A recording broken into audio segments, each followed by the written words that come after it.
What's up, guys, and welcome to part 2 of Project 144.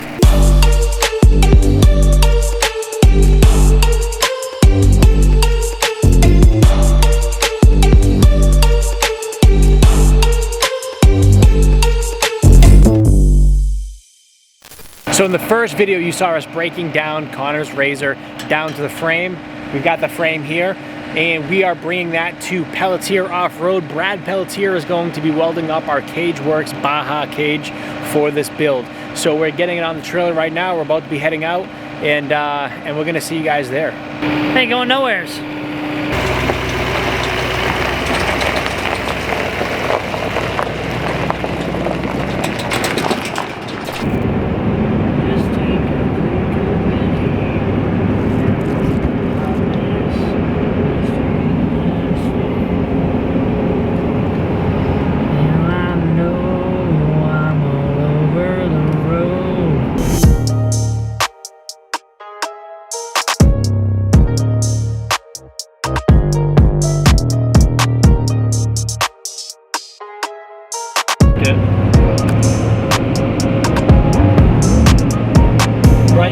Right. Luckily, I'm always aware of my surroundings, so I know that there's no one in the right lane. Hold on, we gotta stop. We're breaking out. We're breaking. We're sliding.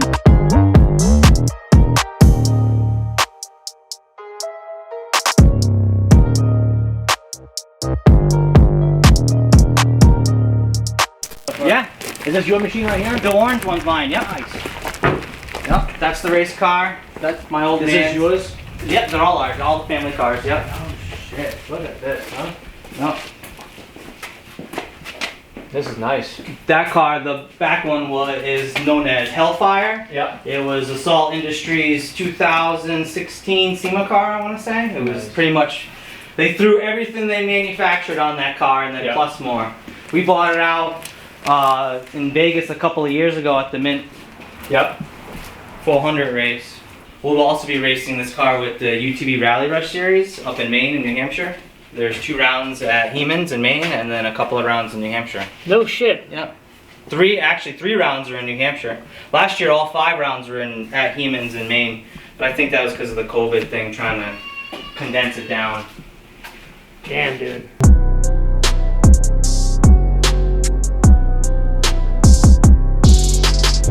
Literally, I mean, so he starts explaining the story to me and just kind of telling me what's going on. And it was like, instantly it clicked. It was like, boom, dude, like, we know what we have to do. Like, we have to, you know, what if we bought this machine and what if we could rebuild it and what if we could somehow give it back to this kid, you know? I mean, like Brendan said, I have 2 kids, you know, I'm 29, my son's 10, we ride Razors. I remember growing up with my dad and having all those memories and now having the opportunity to make those with my kids.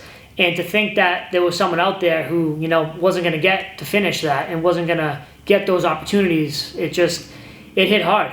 So, I mean, literally, guys, we're on the phone, and mind you, this Razor is being advertised as for sale. So we're like, all right, well, we're going to have to buy this thing. You know, we're going to have to buy it, we're going to have to rebuild it, and somehow try to give it back to him. We loaded it up on the trailer, and then and we have it. It's actually, I mean, it's actually that machine. Oh, so you guys are working on that right in a second? Yeah, so we actually got it stripped all the way down to the frame. We did that over the weekend, so we literally just have a pile of parts and frames sitting in the shop right now. Yeah, frames being sent to powder coat, and then we're going to completely rebuild it up from there. All of us sitting here in the studio, like we're used to that same type of work ethic, taking Razors and Can-Ams and all kinds of different side-by-sides down to nuts and bolts, right? Pretty much. But the cool part about this one, though, is that he's doing it for somebody else. You know, like we do it for ourselves, right? But he's doing it for somebody else. Yeah, it's awesome. Hey, so funny story, right? I've been nursing a flat tire for like the past 3 rides. So every time we go riding, I'm like, hold on a second, I gotta bust out my compressor. I fill my tire up, get it good. I'm like, all right, let's roll. So I've literally been nursing this friggin' tire for months because I'm just too lazy to break the bead and reset it. And then I'm over here working on somebody else's machine, stripping it all the way down to the frame. So it's just, Funny story, you know?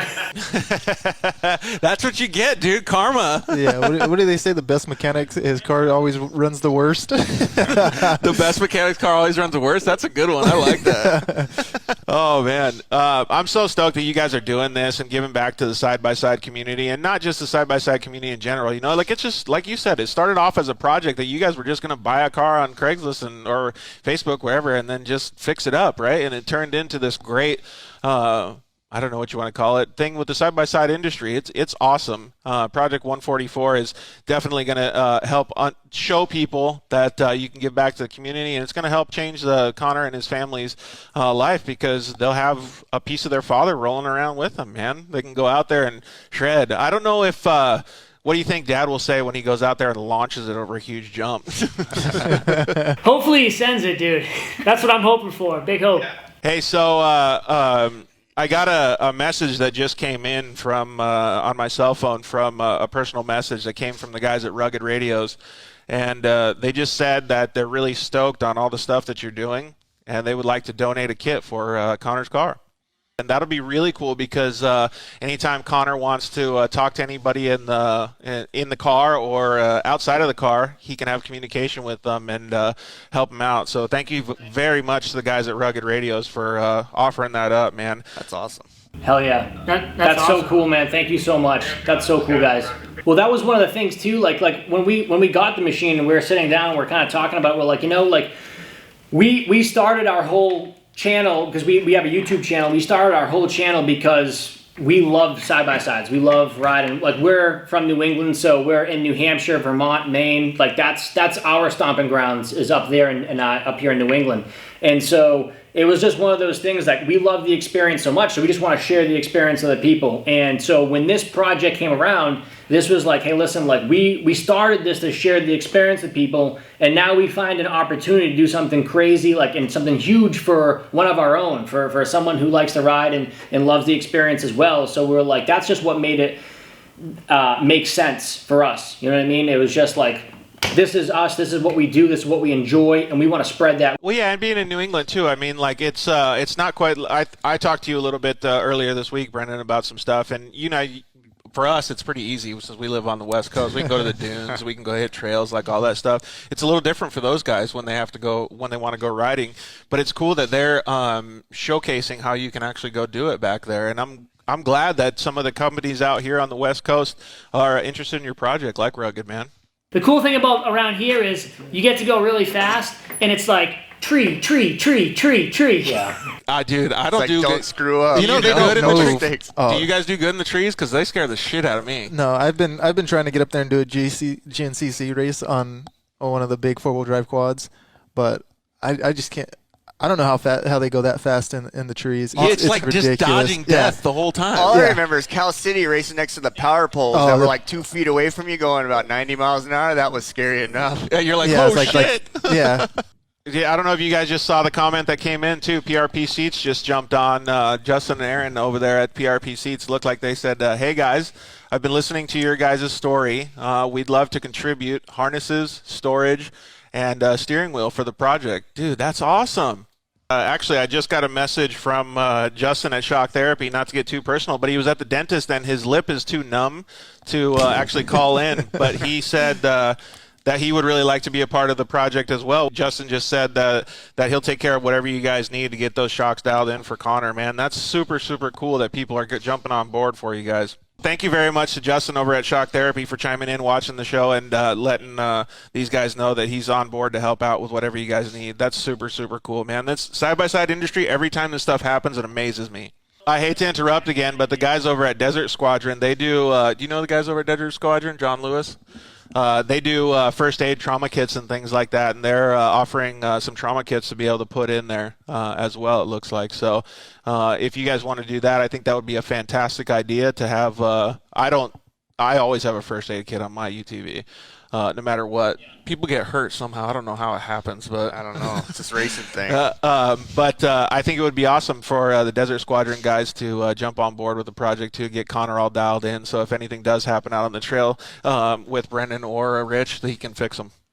Well, keep up the good work, boys. You guys are doing a fantastic job, and we can't wait to see what huge smile that Connor has on his face when you guys are done with this project. So keep us in the loop. Thank you. Thank you, guys. We appreciate it. We really appreciate it. It means a lot. Yeah, keep us in the loop and let us know. You tag us in your stories and stuff as you guys make progress with it, because we'd love to share it on our channels as well. Boom, record. All right, guys, so we just wrapped up our lunch with Connor's family, Connor's mom and his stepdad, talking a little bit about the project and kind of where we want to take it from here. Now we're just leaving New York Pizza, Danielson, Connecticut. We're on our way to Pelletier Offroad. Talk to Brad, his father, Mark, right? Mark Pelletier. And Haven't met Mark yet. Haven't met Mark yet. He was out racing last time we stopped in to drop the frame off, but... Yeah, so we're gonna go meet up with those guys, drop off a couple of parts to them, and that stuff's gonna get ready for powder coating.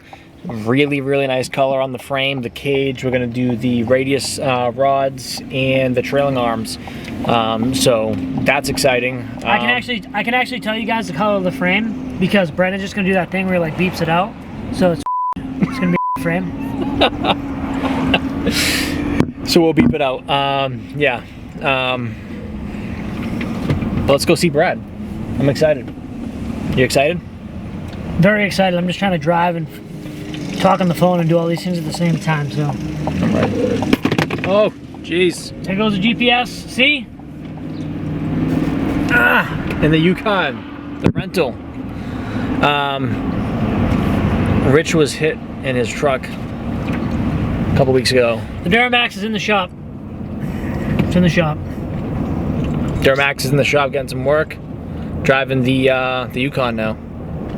This is a big Yukon too. It's not an AT4, but it's an SLT. She still eats. Throw it in sport mode, you know? Maybe. Huge day. And so what I'd like to do on behalf of the CM Gary's Service Scholarship Award, I'd like to donate $2,000 to this cause. Thank you. You're welcome. Wow. A lot of money. And Chris's name. Yeah, oh yeah. Yep. And if it could go to something, like I've been listening to what you're putting in the machine, you know, and I have one as well, so it all makes sense. Awesome. Thank you so much. Thank you so Appreciate much. it. Thank you guys No, for doing what you do. thank you. We really, really appreciate it. We've got so many cool people. I mean, it's just amazing how many people have gotten involved. It's overwhelming, to be honest. I mean, the amount of messages that we've gotten just from friends, family members, it's crazy. And Chris was bigger than life. Yeah. And unfortunately, both Chris's were. Yeah. Both Chris's were just Good bigger guys. than you could ever imagine. Yeah, we miss them a bunch. And even just to explain it a little bit more, so I mean, since we're here, it's like he had said, like it's crazy the way things work out, you know. I mean, this was just literally me and him looking for a project to build, and our mindset was, hey, we're gonna find something that's gonna take up our time. We're gonna build it, have fun. We'll probably sell it because it's just if it's a project of ours, we'll keep it moving, then we'll get the next one. Yeah. And then so we reached out, and next thing you know, I ended up on the phone with Connor, and he starts telling me the story. And it was, and the wild thing about it, he's like, so I asked the question, I'm like, so why are you selling it? And he's like, well, you know, my father and I, we bought this machine, it was for a project, this and that. He's like, and then my father had an accident, and he told me injuries, you know. And I'm on the phone, I'm like, that sounds like it would set you back. So okay, I understand why you're selling it. And then he broke the news to me that his father passed away, and it was like almost like I'm on the phone with the kid, 16 years old, and almost like a punch in the gut at that time, you know. And then so I said, well, all right. I said, let me figure out a price. I'll talk to Rich, my cousin, and we'll figure it out, and then we'll get back to you in a price. So I called Rich, and 2 minutes, literally 2 minutes, I was like, he's like, you think what I'm thinking? I'm like, I don't know. What are you thinking? He's like, we just have to get back to him. Absolutely. He's like, that's it. He's like, and our thing That's was, awesome. I don't know how we don't know how we're gonna do it. We have no idea. Literally. Like we're just like, we're just gonna do it, you know. So let's get it. And then we'll figure it out after. And then so I was like, all right. So I called Connor up, and I felt it was the worst thing I've probably ever done. But I started beating him up on the price. You know, and I'm like, oh my god. Which I don't think he would have expected anything less. Yeah. Because he knows how his father worked. Sure. So I started beating him up on the price. I'm like, okay, well, it's got this, that's got that. I think I'm gonna run the motor in it. I'm like, you know, and again, I felt bad doing that and saying it, but it was funny because you know, he we got down to one price. He's like, man, I thought I wasn't gonna get what I knew I wasn't gonna get what I asked for. He's like, but I didn't think it was gonna be this bad. I'm like, just say yes. Just say yes. We're talking to each other. I'm like, and he's like, we got to get the paperwork squared away. He's like, I'll let you know. And then Brennan and I are talking on the phone. I'm like, dude, this kid better say yes. Like, like he has no idea what's about to happen. Yeah. Yeah. And I mean, we got set up. We went down and picked it up. All right, guys, that's what we have for you of part 2, Project 144. Guys, as you saw in the video, we've been beating down the block, meeting as many people as we can, talking to as many people as we can, and everybody who's wanted to get involved, we've been trying to get them on board in this project and help out in whatever way that they can. So huge shout out to the guys over at Pelletier Offroad, helping us out with the cage and all the fabrication. And now all that stuff is getting packaged up and going to Custom Coatings in Connecticut for powder coat. And we're super excited to see the color, as Rich mentioned to you guys earlier in the video. But that's really what this project has been about, guys. Community rallying together to do something cool for somebody else. At the end of the day, one of the things that Rich and I know is that money comes and goes, projects come and go, machines come and go, but at the end of the day, experiences are what matter in life. And that's kind of one of the things that we're really highlighting in this project is the experience. It's gonna be a really cool experience for us to build this and reveal it to Connor. And I think it's gonna be a cool experience for Connor to receive this and just to see the good that comes from good people doing cool things. And we wanna spread that message. That's part of what we wanted to do when we started Dirt Exhibition. And it's really cool because we're doing it. And it's exciting to us. I never really thought that we'd actually be doing a project like this, but the ball is rolling and it feels amazing every single day that we're doing this. I can't stress that enough. It's been overwhelming to say the least, to see the companies jumping on board, the people that have been contributing in every way that they have been. It really has been making this project smooth for us. And I think I speak for Rich and I when I say thank you, guys. Thank you to everybody that's been contributing. Again, we cannot thank you enough. Please, if you want to follow this project, subscribe to the channel, like the video, share it with your friends if you feel inclined to do so. It would help us out a lot because we are really trying to spread this message of sharing the UTV experience and doing good things for good people. So we would appreciate it if you helped us out with that.